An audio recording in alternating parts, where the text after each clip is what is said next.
we have a dangerous misunderstanding in leadership.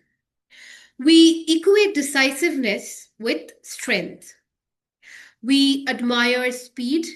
We reward confidence. We celebrate bold action. A leader who pauses too long is called weak. A leader who moves fast is called visionary. But almost no one asks the more important question: what is the structure behind the decision? Because decision making is not instinct, it is not charisma, it is not personality, it is architecture. And here is the uncomfortable truth: most leaders were never formally educated in how that architecture actually works.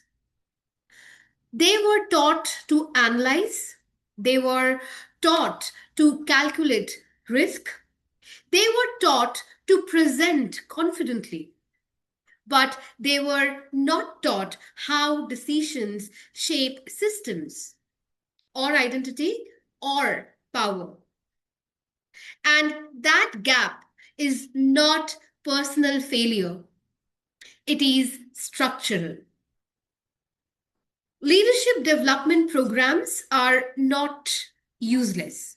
They teach important skills: data literacy, strategic thinking, risk mitigation, financial modeling, competitive positioning.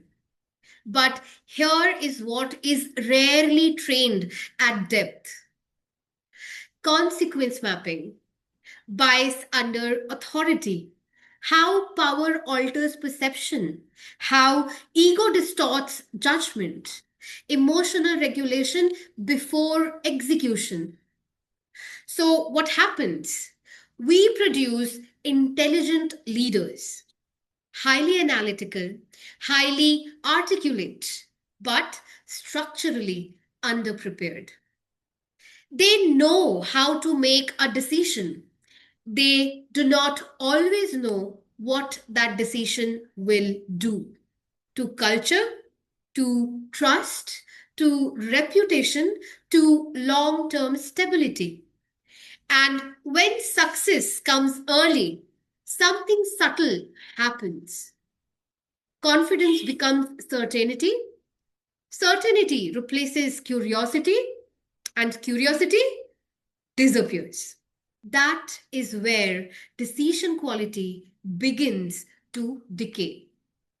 Not because the leader is unintelligent, but because the architecture underneath was never examined. When decision architecture is shallow, leaders tend to fall into one or two extremes. Extreme one: reckless speed, fast acquisitions, aggressive expansion, bold pivots, public certainty. It looks powerful, but without consequence mapping, speed becomes volatility. Extreme 2: structured paralysis, endless comparisons, more data, more compliance, more approval loops. It looks responsible, but without timing intelligence, caution becomes stagnation.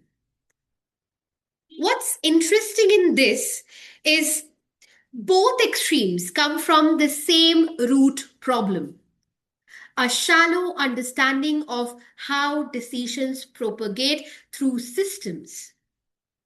A decision is never isolated, it alters incentives, power balance, cultural norms, identity signals, and reputation trajectories. Every decision trains the system and it trains the leader. But we rarely teach leaders to see that.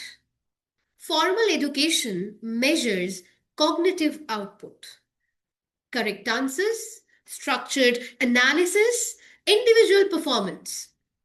Leadership requires something different: consequence integration, stakeholder mapping, authority calibration, emotional contentment under pressure. We test for accuracy. We do not test for ripple effects. We reward analysis. We do not evaluate authority distortion. We teach risk mitigation in technical terms. We do not teach how ego interacts with power. We rarely ask, what does this decision do to your character? What does repeated certainty do to your humility? What does delayed action do to your credibility? What does unilateral authority do to trust? Those questions are almost absent from formal curricula, and yet they determine leadership quality more than any framework. This is not a criticism of institutions or education systems. Education was designed for knowledge transfer and scalability. However, leadership operates inside ambiguity, hierarchy, and human consequence. That is the structural gap. Before your next major decision, pause. Not to delay, but to examine the architecture. Ask yourself, has confidence replaced curiosity? Have I mapped second order and third order consequences? What culture does this decision reinforce? What precedent am I setting? Has power subtly altered my perception? What reputational debt am I creating? And perhaps the most important question: who will absorb the cost of this decision if I am wrong? Leadership is not about deciding faster. It is about deciding with structural integrity. Because every decision does two things simultaneously: it moves the organization forward and it shapes who you become as a leader. If we want better leadership outcomes, we must stop teaching decisiveness as performance and start teaching decision making as architecture.